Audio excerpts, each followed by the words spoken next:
Great. Good morning, everyone. My name is Derek, and I'm here to present my thesis research on multimodal neural rendering using agricultural robotics field data.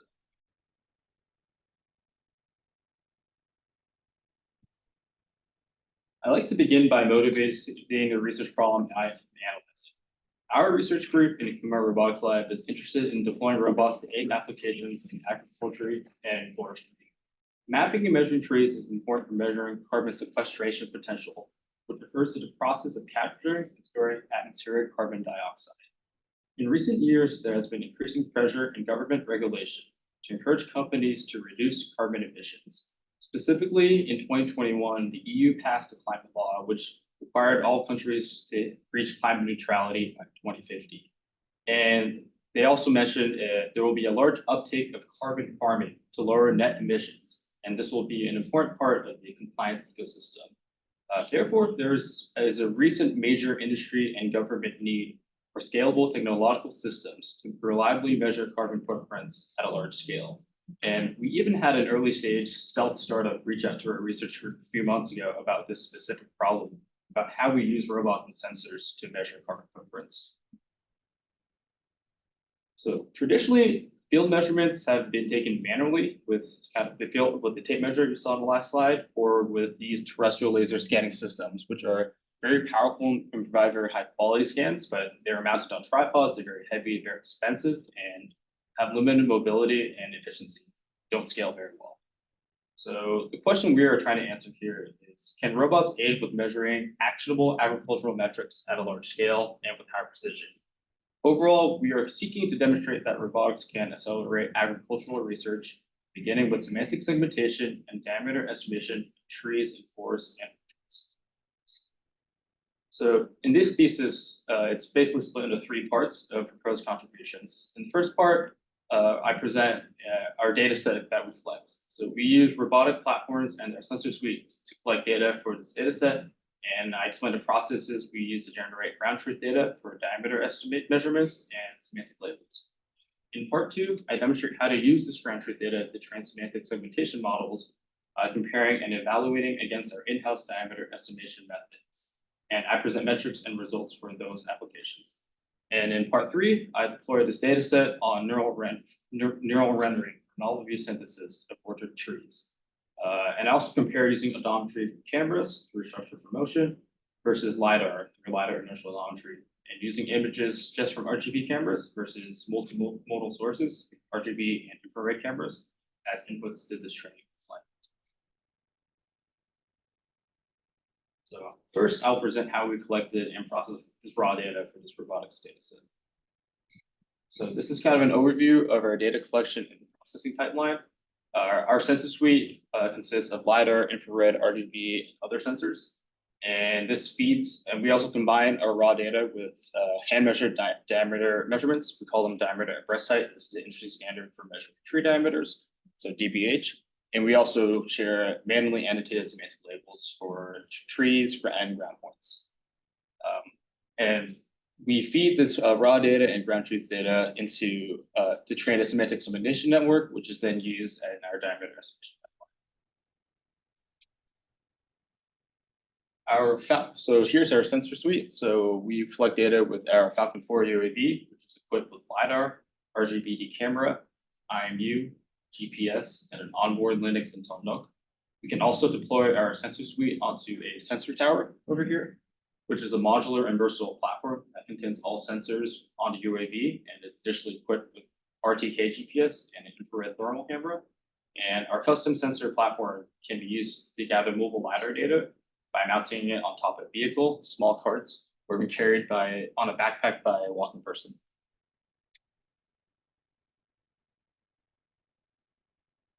Robotics data was collected from a variety of forests and orchards, including under canopy UAV flight in Virginia and New Jersey state forests, UAV flights in California almond and pistachio orchards, and mobile data taken from a sensor tower platform in forestry and orchard environments. For our ground truth data, we provide field measured tree diameters with our partners, professors at UC Merced and Virginia Tech. We provide manually annotated semantic labels for accumulated scans. This labeling is done in a top-down layer by layer approach for efficient and fast labeling of up to 40 or 50 scans at once. And once again, we provide labels for tree trunk and grab points. Overall, we organize all of this data into TreeScope, the first LiDAR data set acquired for mobile robots in agricultural environments. We provide ground truth data for over 1,800 trees with our manually annotated semantic labels and ground truth field measurements of tree diameters to aid the development of point cloud segmentation algorithms. We also release ROS bags, including LiDAR inertial odometry from our train segmentation networks. And in total, there were over 10 hours and over 2 terabytes of data available in datasets. So in part 2, I show how we can use this ground truth data from TreeScope for semantic segmentation and diameter estimation algorithms. So first, just to give a quick introduction, semantic segmentation refers to the process of assigning a class label to each point in a 3D point cloud. And this is distinct from object classification, which its bounding boxes, or instance segmentation, which assigns unique class and instance ID to each point in the point cloud. Semantic segmentation is a necessary step for instance segmentation, which then you can use for diameter estimation. And in modern state-of-the-art approaches for LiDAR-based segmentation, they all follow this process of using a range image. So range image is the spherical projection of a 3D LiDAR cloud into a 2D flat image structure, but also retains all the relative geometric informations of the object in the point cloud. So you can kind of see that over here in the top right is one of the ROS bags from the data set. You can see the 3D LiDAR point cloud of the trees and the ground point segmented. And on the bottom here, you can see the depth map from the 2D range image. So you get one of these images for each scan with 3D LiDAR scan. And the main benefit of doing this projection is you can use efficient and simple standard 2D convolutions rather than using more expensive 3D convolutions, and you can do processing in real time. So in this work, 3 different semantic segmentation networks were evaluated across the data set, and the primary metrics were reported were overall accuracy, intersection over median, and inference time. A different network was trained for each data set as factors such as tree profile, density or sparsity of objects, and LiDAR resolution varied greatly in each environment. The preferred method we use in the lab is RangeNet++ from the University of Bonn, which is a lightweight backbone network with efficient convolutions on a range image. I also evaluated SqueezeSeg from UC Berkeley, V2 and V3. The V3 version adds an SAC, or spatially adapted convolution, to the V2 architecture to apply different filters at different image locations to better capture global LiDAR patterns. And overall, the main results here is that RangeNet has a better performance across most categories and data subsets, but the lighter SqueezeSeg V2 has the fastest inference time.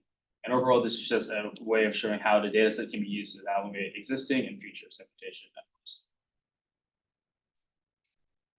So once you have your semantic segmentation network, as I mentioned earlier, you can use this for instance segmentation, which will then enable diameter estimation. And in this work, I evaluated 2 diameter estimation algorithms that were developed by my colleagues in our robotics lab. So the first method I evaluated was density-based clustering ring extraction, or DBCRE, which uses unsupervised DB-scan clustering to cluster and perform instance segmentation on the tree trunks. And then it then calculates the diameter from the largest chord formed among the set of ring points.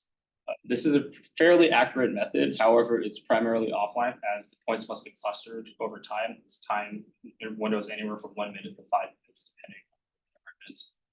The next method I evaluated was semantic LiDAR odometry and mapping, or SLOAM. This is a lightweight online process for autonomous flight, where the trees form landmarks in a pose graph. And the SLOAM method fits ransack cylinders to the tree LiDAR points from the semantic inference model in real time, so it's able to discard the rest of the point cloud and just focus on the semantic tree landmarks. Both of these methods do require a lot of tuning of parameters depending on the LiDAR model and the density surrounding it. So here's an overview of the results. DBCRE outperforms SLOAM across all datasets. In the forestry domain, DBCRE does very well, 8 to 12% error versus over 20 to 30% error for Sloan, and in the orchard domain, DB series has an error of 14 to 22% versus Sloan once again above 20 to 50% error. One of the simple observations is orchard trees are shorter. Many of the trees are actually below even breast height, while forest trees are meters, 5 to 10 meters tall. And therefore, orchard trees have less points in the ladder's field of view, and you kind of expect a higher diameter estimation error. And yeah, but on the other hand, Sloan has the advantage of being an online method. That's also why the accuracy is a bit less. And you can use it online, and you can use it for autonomous flight as its primary use is for the graph slant, not necessarily diameter estimation. In the third and final part, I demonstrate how to use the multimodal tree scope data as inputs to train neural rendering models. So first, I'd like to give an overview here about novel view synthesis. So many of us are familiar with 3D reconstruction. You learned this in your standard computer vision course, and this refers to estimating the 3D geometry of the scene, the structure of the scene from LiDAR or camera data, and also with some sort of odometry, which is when you took each LiDAR or camera scan. The difference between that and novel view synthesis is in novel view synthesis, you're generating new views of a 3D scene from a set of 2D images, and this set of images can even be sparse. And the key is you're trying to generate new viewing angles, new viewing directions, etc. So approaches like neural radiance fields or NERF perform both of these tasks jointly by learning a neural radiance representation of the scene. NERFs were introduced relatively recently in 2020. And this is a method for training a deep learning model to use ray tracing to predict the color and density of a 3D scene from an input of 2D images. In NERFs, basically you input camera poses and camera images. So the poses are for when each image was taken.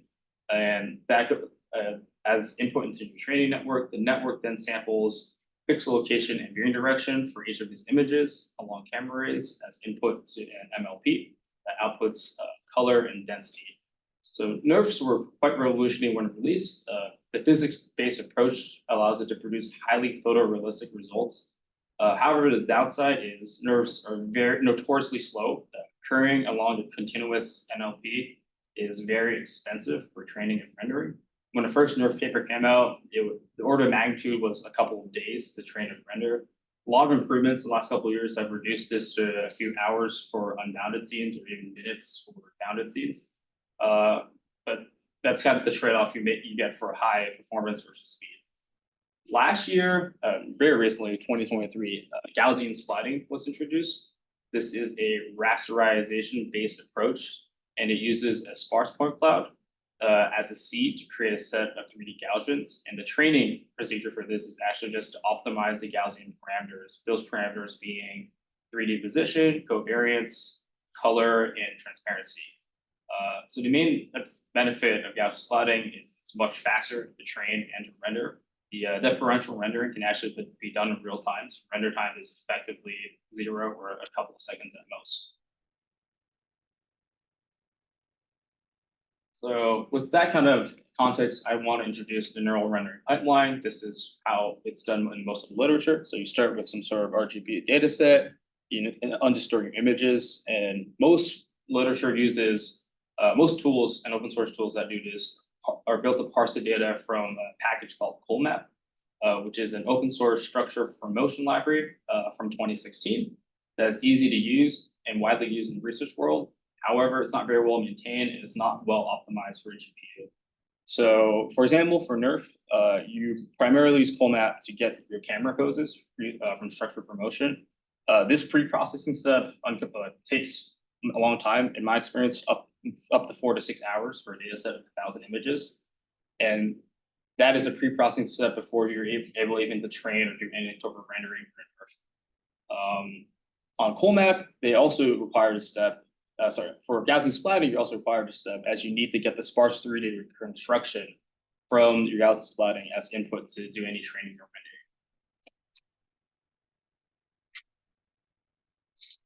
So as I mentioned in the last one, so we need to recover the camera poses as input to our neural rendering. And this is a very major step for both NERF and Gaussian splitting. So structure promotion right now is a major bottleneck, specifically the bundle adjustment step right here, step number 3, the structure reconstruction step. This takes hours as it's a very large nonlinear least squares optimization problem and it's not optimized for GPU.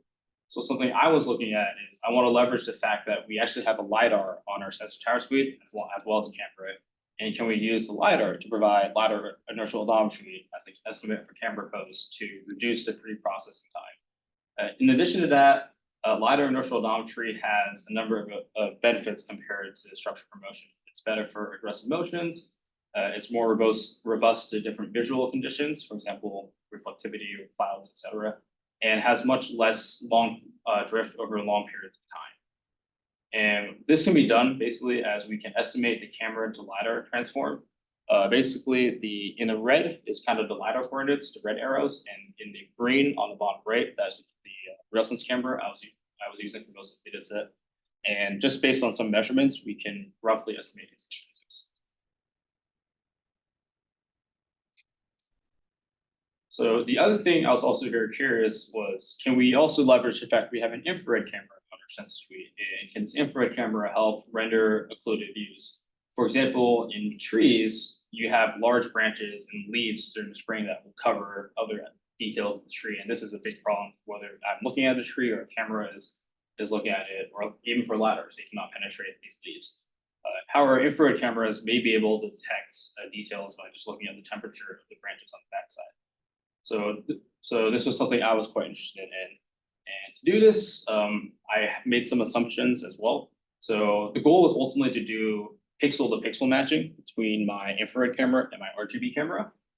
I made a simplified assumption with homography by assuming it's a pure rotation from RGB to the IR frame, which is not entirely true, but however, the RGB and IR cameras are originally mounted to the same sensor tower, and the observed features are relatively far from the sensor tower when I made this assumption. So you can apply some simple homography equations as seen in the top right. The other issue I ran into is for the intrinsics for the 3D camera, we have that carefully calibrated with like calibration grid. However, we did not have that done for our thermal camera. So I simply used the focal length from the datasheet as an estimate for the intrinsics of the thermal camera. Overall, all this pre-processing, the goal of it was to basically add a 4th channel to the image of my cropped image. So my image was ultimately cropped at 512 by 480 by 4, 3 channels for RGB and 1 channel for the infrared. And I modified my loss function, which originally is just a simple SSE loss of the RGB image to also include some infrared losses and introduce some arbitrarily picked coefficients for that. So overall, I evaluated my different ERF models, Gaussian splatting models on this Orchard dataset I selected from earlier mentioned TreeScope dataset. This inputted about 60 seconds or 1,800 images of sensor tower data for our pistachio dataset. And here are some of the renders I generated for that. So I used the Nerf Studio API to train and render the instant MQP and refactor models. I use Gaussian splatting's open source code they released last year to generate some splatting models. And I also want to quickly introduce some of the metrics. These are the primary metrics used in scene reconstruction. So you have peak signal to noise ratio, which indicates the quality of the reconstructed image. You have structural similarity index measure, which measures the luminous contrast and structure in the image. And you have LPIPS, or learned perceptual image patch similarity, which uses a pre-trained CNN, which is trained on human labels for perceptual similarity. And it simply looks at the distance between the features extracted by that CNN.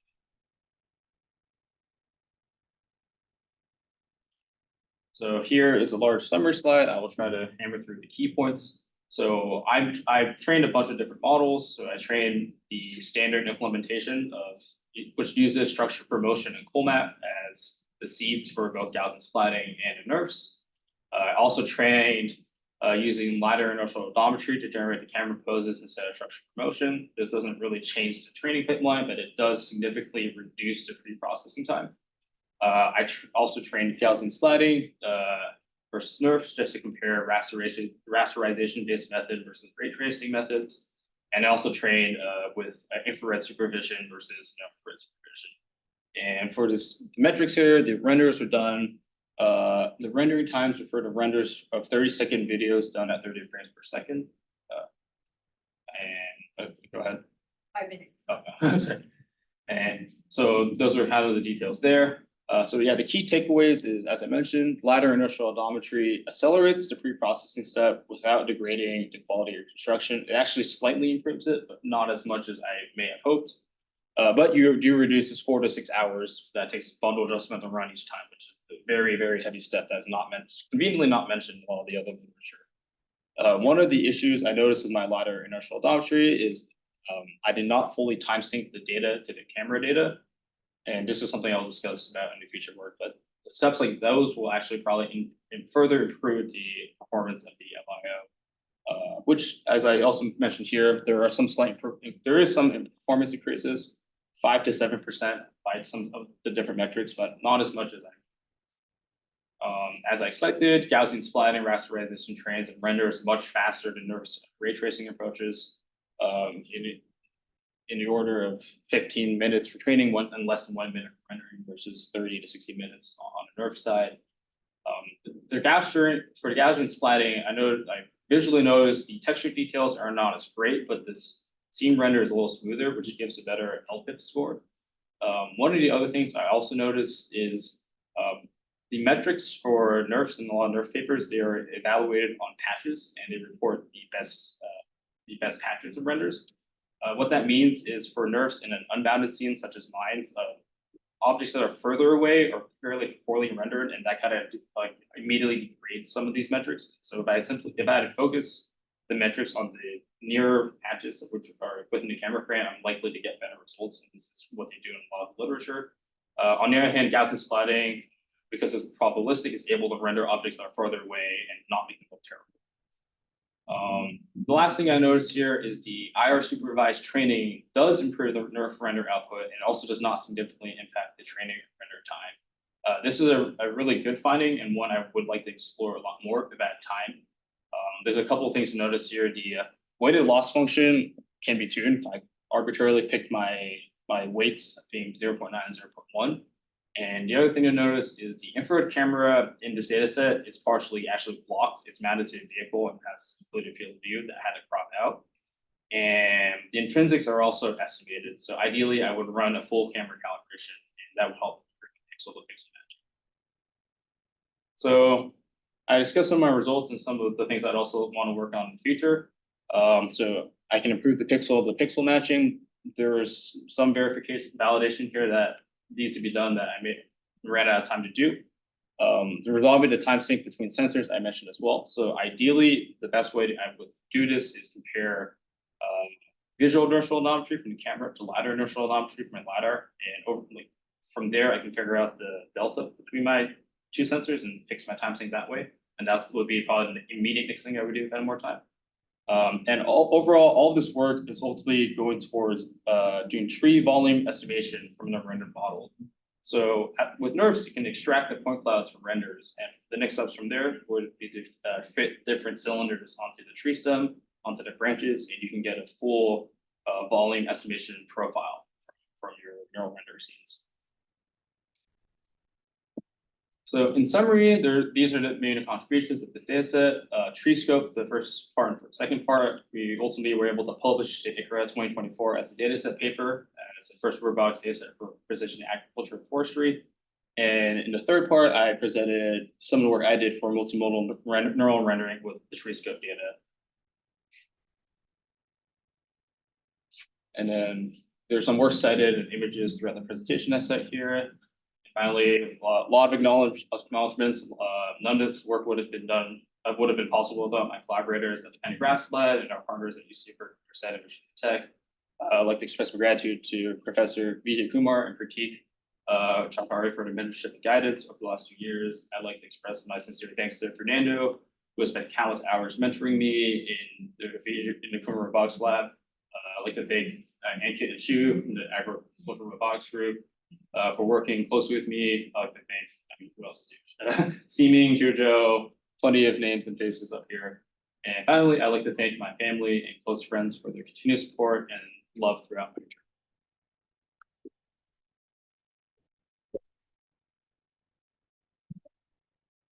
Okay, question. for the Gaussian splitting tree, do you notice there are some artifact Gaussians? Yeah, go back.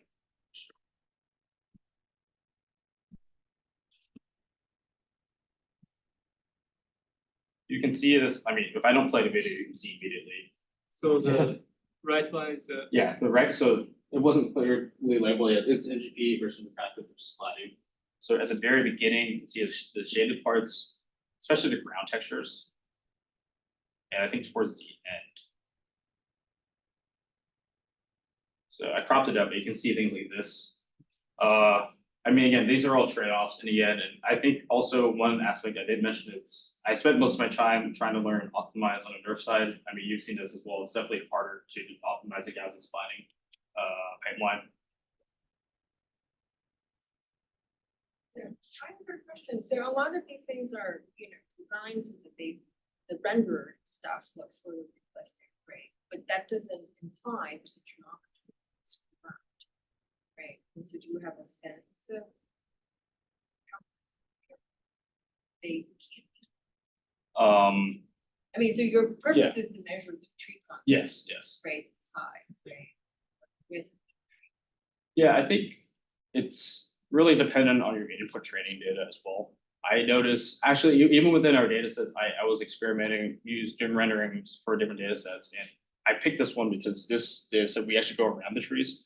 I noticed for other ones where you go straight down in a row, if you don't get a full 360 of the trees, the geometry looks pretty bad, which is expected. I mean, if you did 3D reconstruction on the same scene, you don't want to see the front half and not the back half. But it's the same type of thing. I think if you have really good training data, if you're able to get more views, get closer. right, but I guess when I'm saying geometry, I guess I'm thinking about the metric geometry, right? So it's one thing to look for realistic, it's another thing to actually get good enough rendering of the shape in such a way that you get close to a good estimate of what the tree trunk is. So I guess we don't have a sense. I don't have a sense of that yet. That would be the next step. So any other question? So are these elevation metrics calculated on or on-board channels? The output is RGB, so it's strictly on the output. The output is There's the output is not RGB and the density. It's not and the output is really just RGB itself. Okay. What is output means? The IR is really just an extra input. Yes, an extra input as supervision. And if I had more time, I would experiment and changing the coefficients, trying some more combinations. I have one more question. This is out of curiosity. So do you know what the percentage of like natural trees in like a forest or natural setting versus trees in like an agricultural setting is the data set that you guys published? Yeah, I actually have that data in a table. It's in my thesis. I'm just curious. But we have a lot more. We have more trees in the orchards, but we have more detailed measurements of trees in forests because our partners at Virginia Tech, they're actually able. You can see here, they have this whole process where they have different plots for research, and they actually at some point they'll chop down the trees, do volume, diameter measurements all the way along the height of the tree stem, and that's something we mentioned in the paper as well. So then when you look at the forest data, right, like do you guys filter out? Because I mean, there's a lot of stats, right? If you just go out, do you do some kind of a pre-processing that kind of cuts off, noise? Yeah, so the issue with the forest, you'll see a lot of small trees, call them, what's the word for that? the undergrowth. Undergrowth trees, and we do have to ignore those, so we have to label carefully, and they do look different. I mean, it helps that in the forest that your main trees are very tall. The other thing we were thinking about is can we label branches much harder than just labeling tree stems, especially. So with the top-down approach, tree stems are relatively easy because they're perfect. They're relatively cylindrical. But branches, low branches and undergrowth look very similar. So that's like, it is a very manual process to do that. But that is the next step to getting more refined volume other than just looking at tree diameter. And I'm assuming most of these are done winter. So I think the data was collected the two data sets that we have, yes, one was relatively closer to the winter and one was during the summer. So it's easy to do data collection during the winter because the trees don't have a lot of leaves. Yeah, that's right, I know. Yeah, easy. And in the summer, it's like, yeah, you have more growth, but it becomes a little. We go hiking in the pine barrens Yeah. a lot throughout the year, so Yeah. I know exactly what it looks like. Yeah. Okay, let's thank our speakers one more time.